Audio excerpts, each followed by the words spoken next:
শ্ৰদ্ধাৰ ৰাইজ, আমাৰ আজি বৰহমপুৰ সমষ্টিৰ চাৰিওফালে উন্নয়নৰ নতুন দিগন্ত আহিছে। চাওঁতে চাওঁতে বৰহমপুৰ সমষ্টিয়ে নতুন ৰূপ পাইছে। আমি হয়তো বহুজনে কল্পনাও কৰা নাছিলো যে এনেকৈ এটা অসম মালাৰ ডাঙৰ ৰাস্তা হ'ব, ৰেলৰ লাইনৰ ওপৰত অভাৰব্ৰিজ হ'ব, কপিলীৰ ওপৰত দ্বিতীয়খন দলং হ'ব। আজি আমি অকল মাত্ৰ গুৱাহাটী মহানগৰীতে নহয়, ডিব্ৰুগড়তে নহয়, অসমৰ চাৰিওফালে যোৱা 5টা বছৰত উন্নয়নৰ এক নতুন দিগন্ত লৈ আহিবলৈ সক্ষম হৈছো।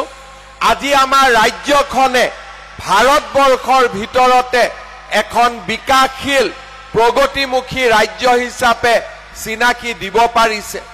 যোৱা 2 মাহ আগতে অসমত আমি এডভান্টেজ আসাম বিনিয়োগ সন্মিলন আয়োজন কৰিছিলো। প্ৰায় 5 লাখ কোটি টকাৰ নতুন প্ৰকল্প অসমলৈ অহাৰ পথ আমি মুকলি কৰিবলৈ সক্ষম হৈছিলো।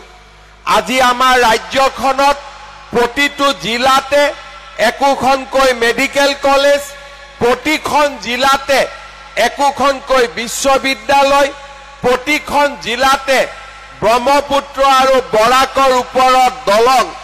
আজি আমি যি কথা সপোনতো কেতিয়াও ভাবিব পৰা নাছিলো, আজি আমি সেই পৰ্যায়লৈকে আগবাঢ়ি গৈছো। আজি উন্নয়নে এনেকুৱা এটা পৰ্যায় পাইছেগৈ যে এতিয়া আমি দলঙৰ কথা চিন্তা কৰাৰ লগে লগে ব্ৰহ্মপুত্ৰৰ ওপৰত নুমলীগড় আৰু গহপুৰৰ মাজত 12,000 কোটি টকা ব্যয় কৰি সুৰংগৰ জৰিয়তে আমি মানুহৰ অহা যোৱা ৰাস্তাও প্ৰশস্ত কৰাৰ ধৰণৰ আমি ভাবিব নোৱাৰা আঁচনি অনাৰ ওপৰত আমি ৰাজ্যখনৰ বাবে মুকলি কৰিছো। যোৱা 5টা বছৰত আমাৰ জনজীৱনলৈ শান্তি আহিলে, আমাৰ জনজীৱনলৈ ভাবিব নোৱাৰা বিকাশ আহিলে, আমাৰ জাতি সত্তাই নতুন প্ৰাণ পালে, আমাৰ ভাষাই ধ্ৰুপদী ভাষাৰ মৰ্যাদা পালে, চৰাইদেৱে বিশ্ব ঐতিহ্যৰ স্বীকৃতি পালে, লাচিত বৰফুকনৰ শৌৰ্য বীৰ্য সমগ্ৰ ভাৰতবৰ্ষতে বিয়পি পৰিল, মহাপুৰুষ শ্ৰীমন্ত শংকৰদেৱৰ জন্মভূমি বটদ্ৰৱা উজলি উঠিল, আৰু আমাৰ বিহু ঝুমুৰ, আমাৰ কলা সংস্কৃতিয়ে আজি বিশ্বৰ মানস পটত বিশ্বৰ জনগণৰ সন্মুখত প্ৰতিষ্ঠা লাভ কৰিবলৈ সক্ষম হল। তেজেৰে তুমুৰলি হৈ থকা, বোমা বিস্ফোৰণ গুলী কাণ্ডৰে তুমুৰলি হৈ থকা এই ৰাজ্যখনলৈ আমি স্থায়ী শান্তি উভতাই আনিলো। জনজাতীয় আৰু অজনজাতীয় লোকৰ মাজত আৰু ভৱিষ্যতে ভাঙি যাব নোৱাৰা আমি সমন্বয়ৰ সাঁকো নিৰ্মাণ কৰিলো। কোকৰাঝাৰৰ দৰে স্থানত অসম বিধানসভা অনুষ্ঠিত কৰি অসমৰ ভৌগোলিক অখণ্ডতা আৰু যাতে কেতিয়াও বিঘ্নিত হ'ব নোৱাৰে সেই ধৰণৰ দূৰগামী পদক্ষেপো এই 5টা বছৰৰ ভিতৰত আমি গ্ৰহণ কৰিবলৈ সক্ষম হৈছিলো। আজি অসম সকলো দিশৰ পৰা উন্নয়নৰ পথত দ্ৰুত গতিত আগবাঢ়িছে। দৰিদ্ৰজনে আজি আশাৰ কিৰণ দেখিছে, নিবনুৱা যুৱক যুৱতীয়ে আজি তেওঁলোকৰ বাবে এক উদ্দেশ্য বিচাৰি পাইছে। আমি হয়তো 2021 চনৰ আগত কেতিয়াও কল্পনাও কৰিব পৰা নাছিলো যে আমাৰ অসমত 1.5 লাখ ল'ৰা ছোৱালীয়ে চৰকাৰী চাকৰি পাব আৰু কোনেও এটকাও ঘোষ ল'ব নোৱাৰিব। তেনেকুৱা পৰিৱেশ আজিৰ পৰা 5 বছৰ আগত আমি কোনেও চিন্তাও কৰিব পৰা নাছিলো। আজি অসমত চৰকাৰী চাকৰি ধনী পুঁজিপতিৰ সন্তানে নাপায়। আজি অসমত চৰকাৰী চাকৰি মধ্যবিত্ত পৰিয়াল, দৰিদ্ৰ পৰিয়ালৰ সন্তানে লাভ কৰে। 1.5 লাখকৈ চাকৰি 5টা বছৰৰ ভিতৰত আমি অসমলৈ এক সীমাহীন পৰিৱৰ্তন, ভাবিব নোৱাৰা পৰিৱৰ্তন আজি আমি কঢ়িয়াই আনিছো।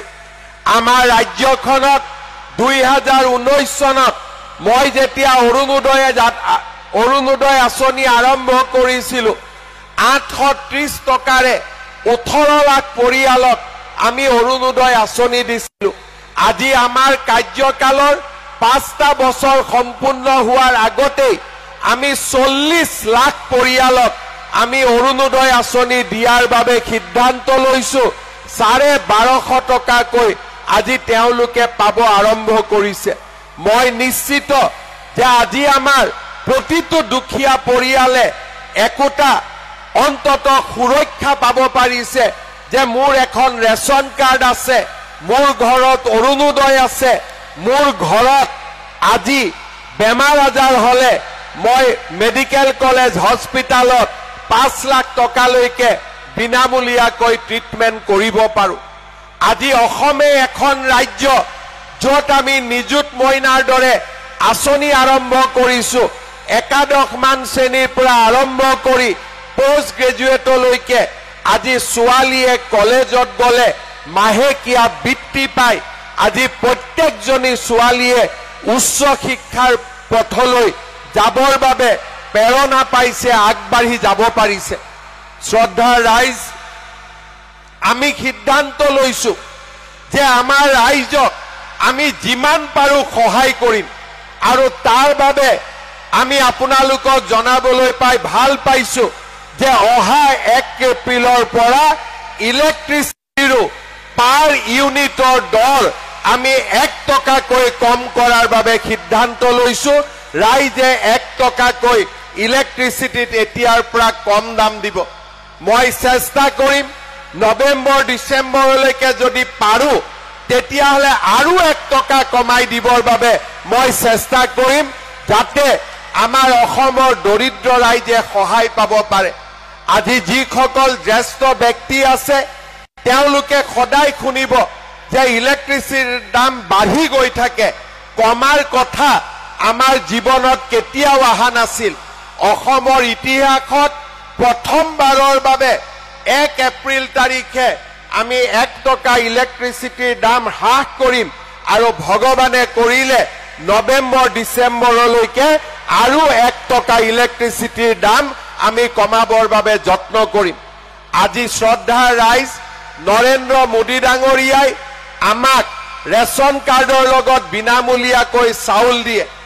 এইবাৰ আমি ৰাজ্য চৰকাৰে সিদ্ধান্ত লৈছো যে ৰেচন কাৰ্ডত বিনামূলীয়া চাউল পাব আৰু ৰেচন কাৰ্ডতে আমি 1 কেজিকৈ দুখীয়া পৰিয়ালক আমি দালি দিম। বজাৰতকৈ 25 টকা কম দামত আমি দুখীয়া পৰিয়ালক 1 কেজিকৈ দালি দিয়া আৰম্ভ কৰিম।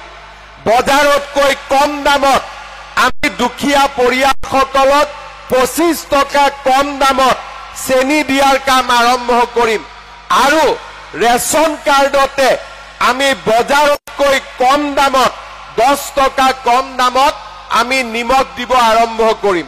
অৰ্থাৎ আজি যদি আমাৰ ঘৰত এখন ৰেচন কাৰ্ড থাকে 5 লাখ টকাৰ আমি হস্পিটালত ট্ৰিটমেন্টৰ সুবিধা পাম, আমি বিনামূলীয়া চাউল পাম, তাৰ লগতে 1 কেজি দালি, 1 কেজি চেনি আমি মাহত 25 টকা কম দামত আমি ৰেচন কাৰ্ডৰ দোকানৰ পৰা পাম আৰু 10 টকা কম দামত আমি নিমখ পাম।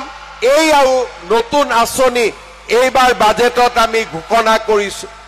এইবাৰ বাজেটত আমি ঘোষণা কৰিছো যে আমাৰ ঘৰৰ ল'ৰা ছোৱালী যেতিয়া BA পাছ কৰিব লগে লগে চাকৰি নাপায়, 1 বছৰৰ কাৰণে তেওঁলোকে চাকৰি বিচাৰিব লাগে, বিভিন্ন পৰীক্ষা দিব লাগে, গুৱাহাটী নগাঁওলৈকে পৰীক্ষা দিব যাব লাগে।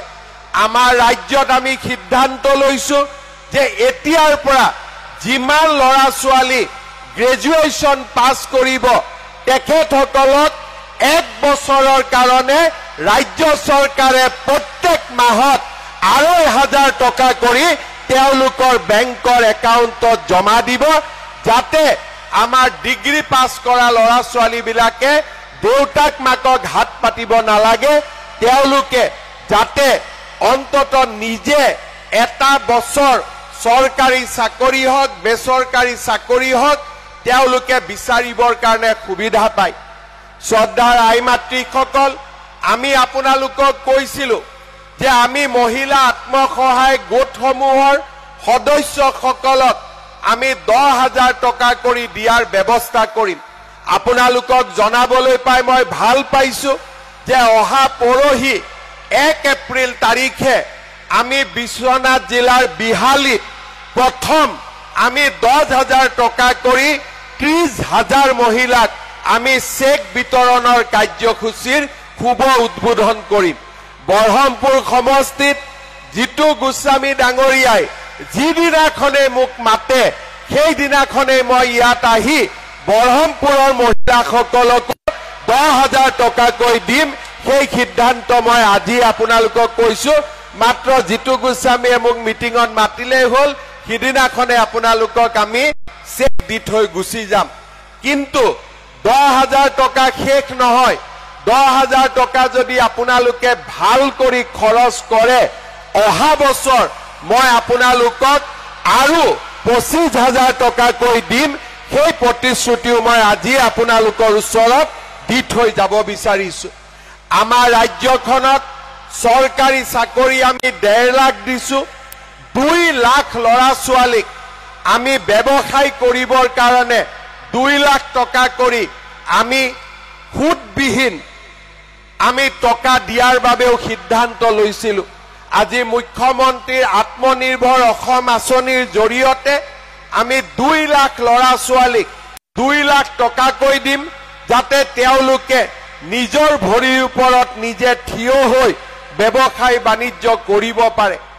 আজি আমাৰ ৰাজ্যখনৰ 25,000 নামঘৰত আমি 3 লাখকৈ টকা দিয়াৰ কাম হাতত লৈছো। আজিয়ে সমগ্ৰ অসমতে বহুকেইটা নামঘৰে চেক পাইছে।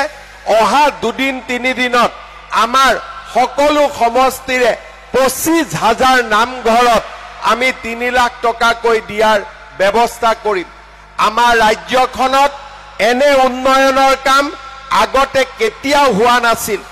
আজি আপোনালোকৰ আশীৰ্বাদত, আপোনালোকৰ মৰম আৰু চেনেহত আমি এটা এটাকৈ এই আঁচনিবিলাক ৰূপায়ণৰ পথত আগবাঢ়িছো।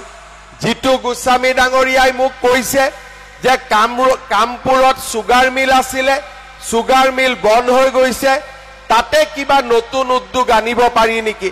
মই আপোনালোকক প্ৰতিশ্ৰুতি দিছো যে মই চেষ্টা কৰিম, মই কষ্ট কৰিম, যাতে কামপুৰৰ চুগাৰ মিলতো আমি নতুন উদ্যোগ গঢ়ি তুলিব পাৰো আৰু কামপুৰৰ ৰাইজক আমি কৰ্মসংস্থাপনৰ ব্যৱস্থা কৰিব পাৰো। জাগিৰোডত পেপাৰ মিল বন্ধ হৈ গৈছিলে, আজি সেই পেপাৰ মিলৰ বুকুতেই সেমি কণ্ডাক্টৰৰ নতুন যুগ আৰম্ভ হৈছে। মই বিশ্বাস কৰো যে কামপুৰতো মই তেনে এক প্ৰচেষ্টা লবৰ বাবে চেষ্টা কৰিম। ৰাইজে মাত্ৰ সহায় সহযোগিতা কৰিব। মাটি বাৰীখিনি যদি চুগাৰ মিলত যেনেকে মাটি আছিল তেনেকে যদি মই মাটিখিনি উভতাই পাওঁ, কামপুৰতো আমি এটা নতুন উদ্যোগ আনিবৰ বাবে চেষ্টা কৰিম। সেই প্ৰতিশ্ৰুতি মই আজি আপোনালোকক দি থৈ গৈছো। পুনৰ এবাৰ আজিৰ এই কামপুৰৰ জনজীৱনৰ সুন্দৰ দিনটোৰ বাবে কামপুৰৰ ৰাইজক, বৰহমপুৰৰ ৰাইজক, নগাঁৱৰ ৰাইজক বহুত বহুত অভিনন্দন জনাইছো। জিতু গোস্বামীৰ নেতৃত্বত বৰহমপুৰ সমষ্টি আৰু আগবাঢ়ি যাব তাক মই বিশ্বাস কৰো। সাংসদ কামাখ্যা প্ৰসাদ তাছা আৰু জিতু গোস্বামীয়ে হাতে হাত ধৰি বৰহমপুৰক আগুৱাই লৈ যাব আৰু অসমৰ ভিতৰতে বৰহমপুৰক এটা সৰ্বশ্ৰেষ্ঠ সমষ্টিলৈ ৰূপান্তৰ কৰিব, তাক মই বিশ্বাস কৰো। আৰু তেনে এক বিশ্বাসেৰে সৈতে আপোনালোকক বহাগ বিহুৰ বহুত বহুত শুভেচ্ছা জনাই মই মোৰ বক্তব্যৰ সামৰণি মাৰিছো। ধন্যবাদ। জয় হিন্দ, বন্দে মাতৰম।